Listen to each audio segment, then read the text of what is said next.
want to welcome everybody this evening. Thank you for being with us. Thank you to our recruiters, and we've got a good group of students, it looks like, with us as well. Thank you for being with us. If you don't know who I am, my name is Brandon Street. I'm the director of the Career Center here at Southern Utah University.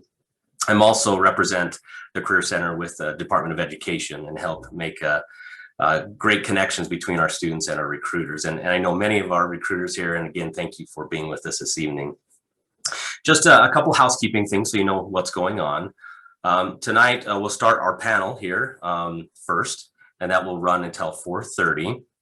The panel for you students is a great opportunity to ask these recruiters who are serving as our panelists questions that you may have about teaching or how to prepare or the realities of teaching, right? I do have some stock questions that I'll be asking in between the questions that you'll have students. So as you do have questions, please, hopefully you all know by now how to raise your electronic hand, right? And or you can throw it in the chat and we'll try to get your questions either way. But please feel free to ask questions. These panels are here for you. But again, we have some stock questions in between. So, and then this will run until 4:30. At that time, we'll take a 10-minute break. We ask our recruiters at 4:30 to then jump into their breakout rooms. You'll see your schools and districts listed there. Please just jump in at 4:30 at that time.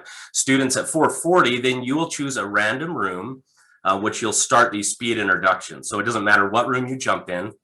Just know if I jump in room 7, for example, after 2 minutes, you'll be asked to rotate to room 8 and then room 9, et cetera, right?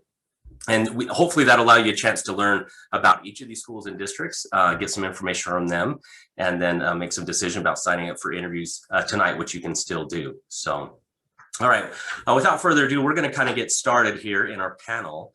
And what I'd like to do is take just 1 minute, if we can, and introduce yourselves as our panelists. So Allison, we'll start with you. We'll then go to Craig. We'll go to Iron County, which is Jan and Steve there, and then to Sam. Does that work? Okay, thank you so much for inviting me. My name is Allison Riddle. I am a 31-year veteran educator from Davis School District, which is just north of Salt Lake City. I am the elementary mentor supervisor, which I've done for about the past 5 years. And that means that I design and carry out the induction program for all of our new elementary teachers.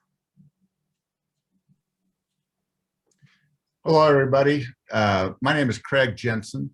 I represent Alpine School District. I am one of our HR directors here in Alpine School District. I've been here in the district nearly 20 years. Alpine District is North Utah County up here. Also want to mention I'm an SUU graduate, so good job SUU, and to you students down there. It was a great experience for me. And so anyway, grateful to be here with all of you educators and you students, and look forward to talking to you and getting to know you better.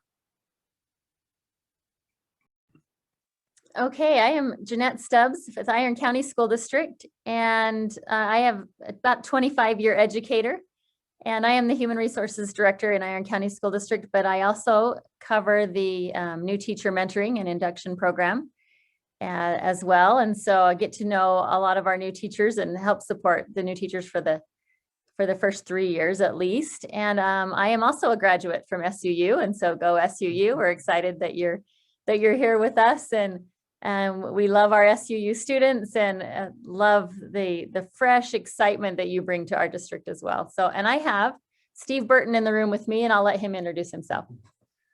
I'm Steve Burton. I'm the Director of Elementary Education here in the Iron County School District. And I think Jeanette did a great job introducing our district, but we love our SUU graduates. They've been some of our top teachers. So thank you for visiting with us.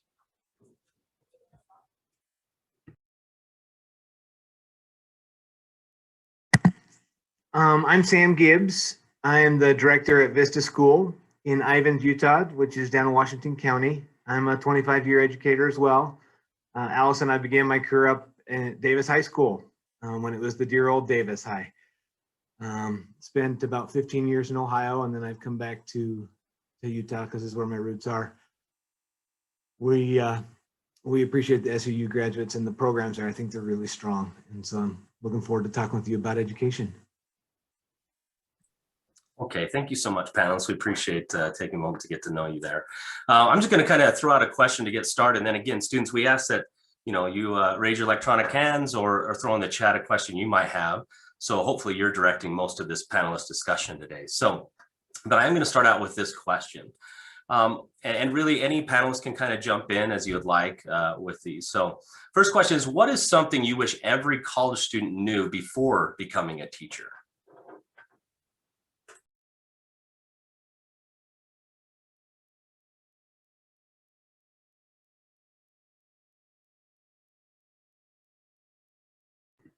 Are you just wanting us to jump in and answer, or do you want to direct them at us? Yes, no, please, Okay. just jump in as you will.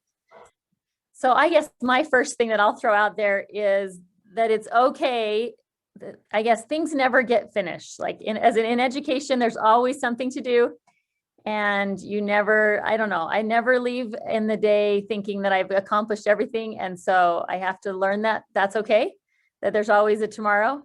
And I don't stress about it. So I know teachers are often perfectionists and you want everything to be perfect, and it just isn't always that way. We do our very best. And so there's always tomorrow, I guess. That's what I want to share. So. And I would just add to that never stop learning. Even once you've taught for 25 years, there's always something new to learn. It seems like there's always new research, and some of our best teachers are always up on what the latest research says, the latest material. So, I would hope all new teachers come in with a zest to learn all the way through their career.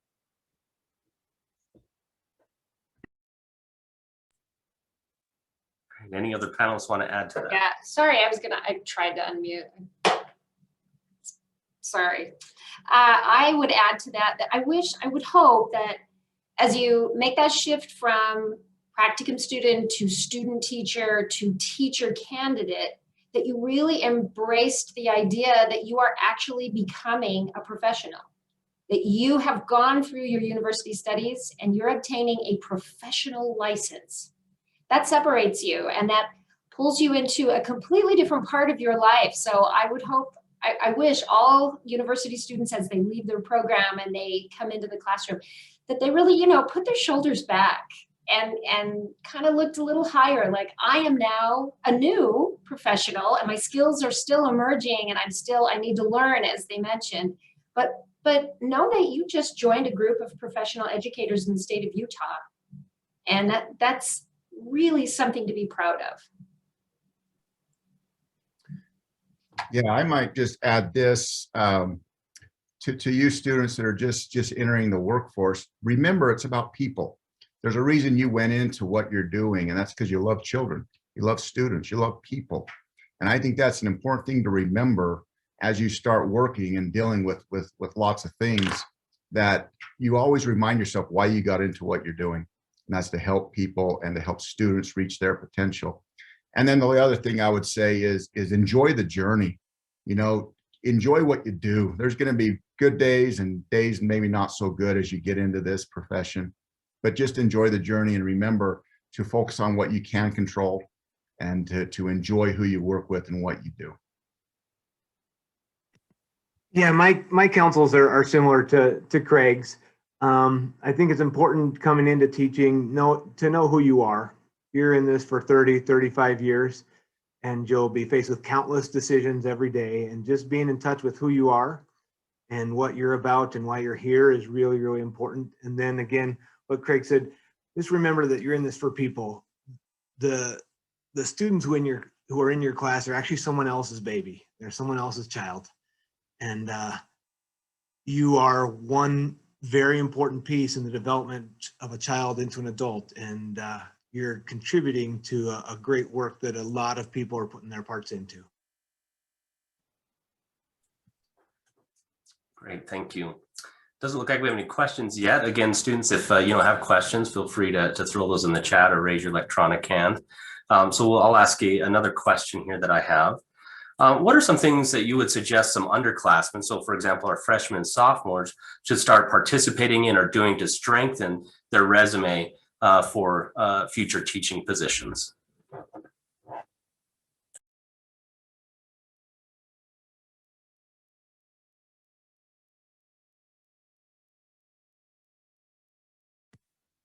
if I could jump in, I want to touch on something that our friends in Iron County indicated, like being a lifelong learner and starting to be in touch with the research and starting to study, learn the different pedagogy, learn the different research, learn the different pieces. But even more important than that is try to find opportunities to practice your practice. I know when I student taught, I came through Brigham Young and they had us teach elementary school and then junior high. And I was really worried that as a senior, maybe I'd chosen the wrong profession until I found my niche, until I found my kiddos. So get in and try and practice your practice and study your craft. Those are the two things I would say at any part in your career. Study your craft and try and find opportunities to practice. Yeah, I would add, I think especially as underclassmen, as you guys are preparing to enter the teaching profession, one thing that is really helpful for teachers is the professional learning communities working together as teams. So I think any opportunity you have to work together with others in a collaborative type setting helps you recognize what your skills and what your strengths are and what you bring to a team. I think that's very helpful.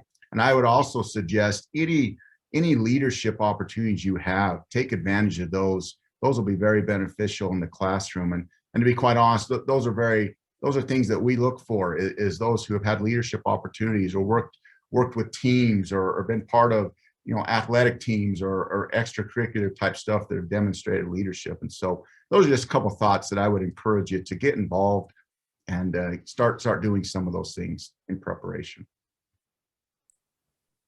Awesome, thank you guys. I hate to interrupt, we've got some good questions coming in now that I want to make sure we address too. So thank you for that. The first question we have, and maybe I will start with you, Allison, since you were gonna put you on the spot there because you were gonna answer. So, but here's a question somebody had. What would you suggest for someone who doesn't have a teaching degree but has a bachelor's degree in another field and wants to teach? Oh, wow. Yeah, that's an alternative route. Well, obviously the most traditional route post bachelor's degree to getting a teaching license would be to go to a university master's degree program.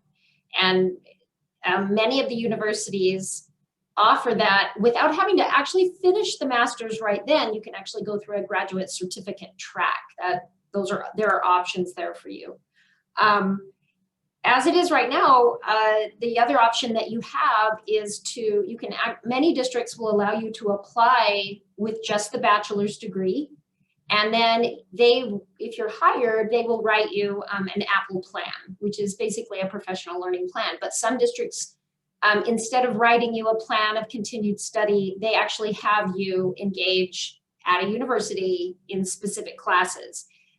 Honestly, teaching is a really rigorous path on its own, even when you walk out of an actual program. And so if you have that kind of determination and grit, you'll be able to get through an alternative route, not with ease, but you'll still be able to do it. But I would just really think about yourself. What kind of a student are you? Can you balance teaching, learning to teach at the same time you're doing university coursework? If not, you really want to go through a university route first to get that teaching license. But I'm sure some others have some other thoughts on that. Yeah, just really quickly, the Utah State Board of Education does have a path for that. So if you have your bachelor's degree, you can get on their website and obtain an associate teaching license with a bachelor's degree. There's 4 modules that you need to watch. It takes about 12 hours. You can do it on the weekend. And a couple of things you need to do.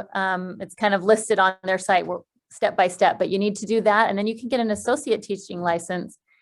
And then you can apply for some of those jobs and be considered for those jobs. And then, yes, going back to what you said, we generally have a plan over the next 3 years to help you get your professional license. And that generally includes classes through we call it the APPLE program. And they are university credit classes. They're taken after school hours. But you can eventually earn a professional license that way. Yeah, I'm embarrassed that I left out that part about the associate license. Thank you. But one of the things you have to do, I should jump back in, to get that associate license, you must pass the content exam for what you want to teach. So for the secondary, you would choose the subject area, unless you have a bachelor's degree in that, in which case you're covered.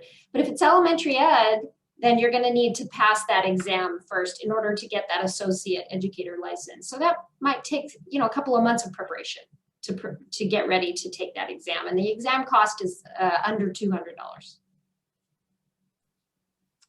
Okay, thank you so much. Looks like we have a question. Jade Barney, you want to unmute and ask your question?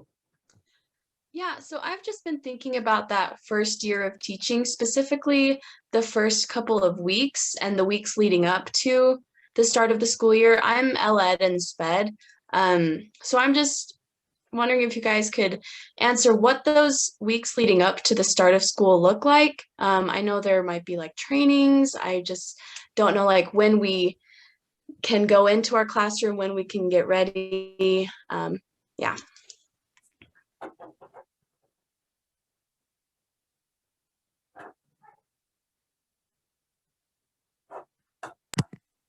If I could jump in, Jade, I think each district has a variation on that, but I think there's some essential themes there. There'll be some new teacher preparation orientation pieces where you come in and you start to become acquainted with the district and philosophies and mission and efforts there, as well as teaching all the ins and outs of being an employee within that district. You'll also be working with the principal in your building and those days and weeks before school, and each one will have a slightly different calendar, but you generally go through that. But when you come to the first days of school, it can vary quite a bit, but what I would encourage each new teacher to do is really focus in on relationship building and on procedure building. Slow down. You don't have to jump in and teach content right out of the gate, but spend time building relationships with each student and with each parent in a number of ways, and then figure out your procedures and teach your students the procedures. And we're an elementary and a middle school, and so procedures vary, but how do you go to the bathroom? How do you, where do you hang your backpack up? Where do you put your lunch? How do we go to lunch? Help your kids learn how to go to school, and then build those relationships with the kids and families. And the first few weeks of school should center on those things, and that will make a huge difference in making you successful as you go through the year. Yeah, if I might add just one thing, Jade, as well onto that, I would say, remember, everybody's a first-year teacher at some point in their career. And so it's okay to be a little nervous because it's new and it's unknown, and that's okay.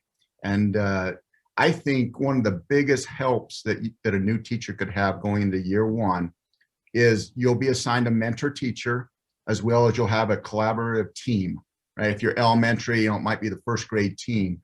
Those teachers are really going to be a great resource for you. And I would just really encourage you to utilize them, your team members, as well as a mentor teacher. And then don't be afraid to ask questions. That there's supports there, and remember, the first year is going to be, it's a first year, so and that's okay. But I would just emphasize your team, your collaborative team, and a mentor teacher are really going to be a great lifeline and resource for you going into that first year.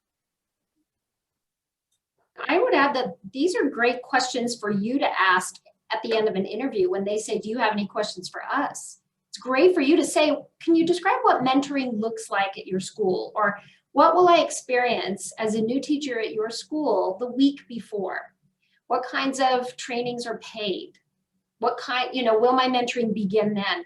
Phrase it in a way that's kind and interested, not demanding, but that's a great question to ask. If they fumble through that, that may not be the right fit for you. So be sure. And also, you're going to have back to school teacher dreams. I'm just going to throw that out right now. So make sure you do self-care.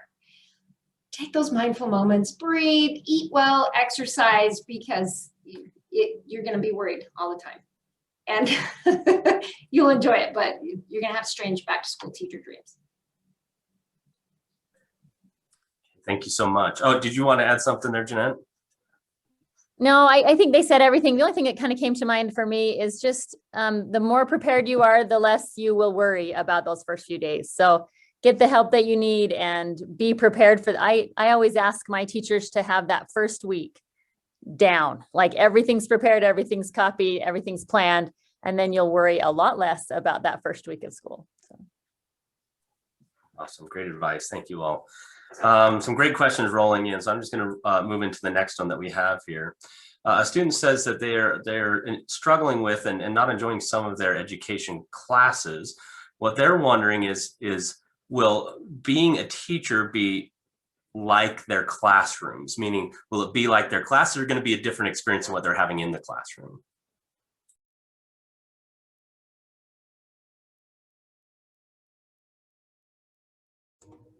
So I'm Philip Bertosh with Duchesne School District. I apologize for joining so late. I had to go get my second shot from COVID, but I would ask a clarification on that. Are they referring to the student teaching classrooms that they're currently in? Maybe a little clarification in that question. You know, and that's not necessarily specified, just that they weren't enjoying some of the classes they were taking. So I guess the question really is, they're asking, from what I'm reading here, is what they're going to be doing as a teacher similar to what they're learning in a classroom, or the experience they're having in a classroom at SUU? So I'll just respond to that real quickly. I think that you'll find every year in the classroom as a teacher is going to be like a whole new experience.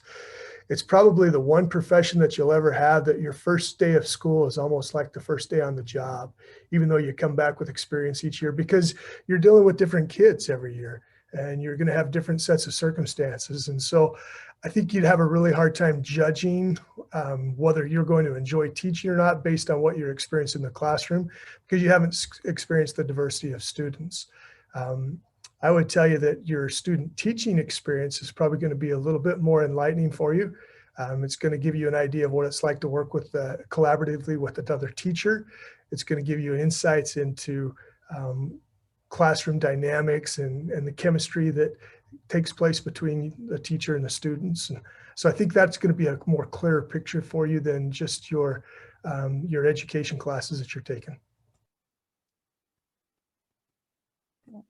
And I just want to encourage you to get in the schools and in the classroom as much as you can. If you're struggling with classes and the things you're learning, I think that a good indicator, get in and volunteer if you can. See if you can work with some small groups or take some classes that are more hands-on.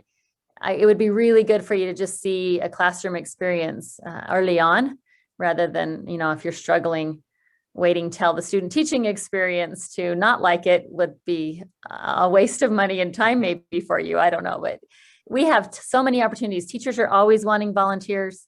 I think if you found a school that was close to you and said, hey, I want to volunteer, they would be so excited to have you come and do that. So get in the schools if you can.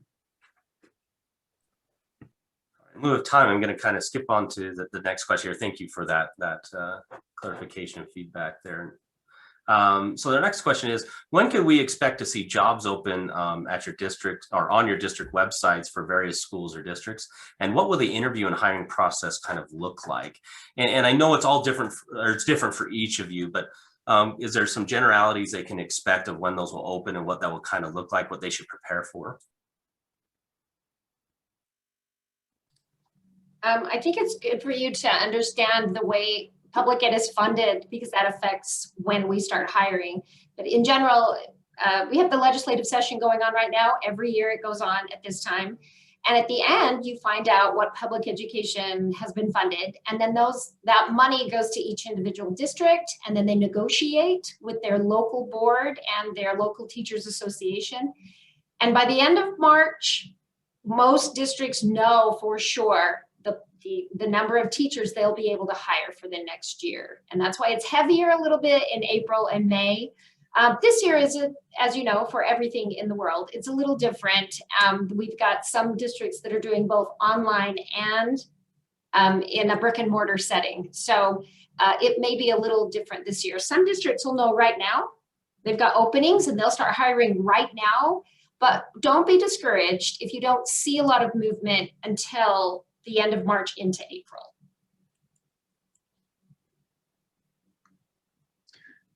I would add to that, in Alpine District, we currently don't have our elementary positions posted. We're hoping, within a month or so. I hate to give a timeline because there are a lot of moving parts here. But as far as what to expect of the process that we go through, and the other districts may be similar, but every open position in Alpine District goes through the district office. So you would fill out an online application through the HR website, and then you would pick specific schools that you want to apply for. So in the meantime, until those jobs are being posted with all the districts, I would encourage you, start putting together your applications, get those all ready to go, get your letters of recommendation, your resumes done, so that when those jobs are posted, you're ready to go and you can apply and get your name out there. We are posting our jobs in Iron County on March 1st. So it would be a good idea, like Craig is saying, to get things ready and get your resumes ready, get those things. You can get on our portal, and I'm sure the other websites as well, and just start, getting an account on the hiring portal, getting everything in there. And then when jobs do come up, you can just click on apply for those jobs. So this is a good time to just get ready. And you should see our jobs open internally first, and they will open on Friday and Monday internally. And then we'll open to the public March 1st. And then this is pretty early. We haven't got the legislative session. These are just openings that we know about based on letters of intent. And so we will have jobs open all the way from March 1st, probably through August 20th and maybe beyond. So don't get discouraged. Just keep looking for that on those portals and keep applying. Great, thank you. We've had a couple questions rolling about interviewing. Students want to know, how do they best prepare for and how do they stand out during an interview?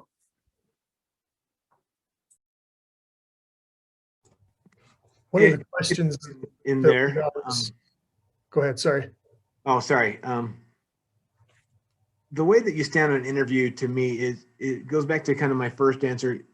I need to see and know if you're in touch with yourself, if you know who you are, if you know what your belief systems are, you know what your practices are. Obviously, I want you to be proficient in methodologies and have knowledge, but it is a 30-year career, and so you're going to continue to learn. But you need to know who you are, what you believe, where you stand on things. It also is important to me. I mean, we're a charter, so we're a little bit smaller, but I want to know if you understand what it's like to be at our school.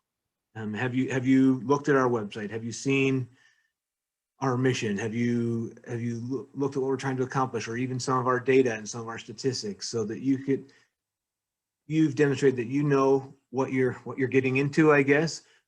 I'm going to put you in a class, and as much as I'm going to be in your class often, I'm not going to be there most of the time. And so I want to know that I'm placing someone with the children that is going to be able to do a spectacular job and connect with children and move children forward when I'm not with them. And so I think if you can demonstrate that, I think that's the most important thing you can do in an interview. And I would add on top of that, or in addition to, I should say, as you prepare for an interview, you may wonder, well, what questions am I going to get asked? And each interview will be a little bit different. But I think a general rule that can help you prepare is to think of it this way. You're going to have a question of some sort about classroom management. So think through, what is your philosophy? How are you going to handle classroom management? You're going to have a questions of some sort about, how do you deal with an upset parent? You're going to have a question about, how do you deal with, communication and working as a team? So I would think of it more as the type of question that you're going to get asked, and then think through how you would respond to those certain situations. Then when you get asked specific questions, I think it'll help you prepare for that. And then just as you go into an interview, remember to focus on who you are, not who you're not. And just highlight what your talents and abilities are. That's really what you're looking for. And so don't get too discouraged thinking, well, I don't have 10 years of experience. Well, every new teacher, no one does. So focus on who you are, and as you prepare with questions, I would encourage you, just think through the type of questions that you might get asked. Yeah, bingo. Don't apologize for being new. We love to hire new teachers. Show you have enthusiasm, be confident, speak to experience. And as much as you can, try and use some of the academic terms that you've learned. So practice them in front of the mirror before you use them. But really, you know, what we're looking for in a new teacher is persistence. Someone who's ready for the challenge and so excited to learn more, right? You want to come prepared and excited. And again, don't apologize. Speak to your student teaching experience, your practicum experiences, and any other volunteer experiences you've had, so that we know you really were, you know, working toward this ultimate goal of becoming a teacher. And also remember, if you're going to do a virtual interview, make sure you're doing eye contact, practice before with someone else, check your background, check your internet, all of it. Make sure that you are as prepared in front of a camera and confident in front of a camera as you would be in their office at the same, you know, if you were put on your best clothes and you went into their office. So good luck, you're going to be great.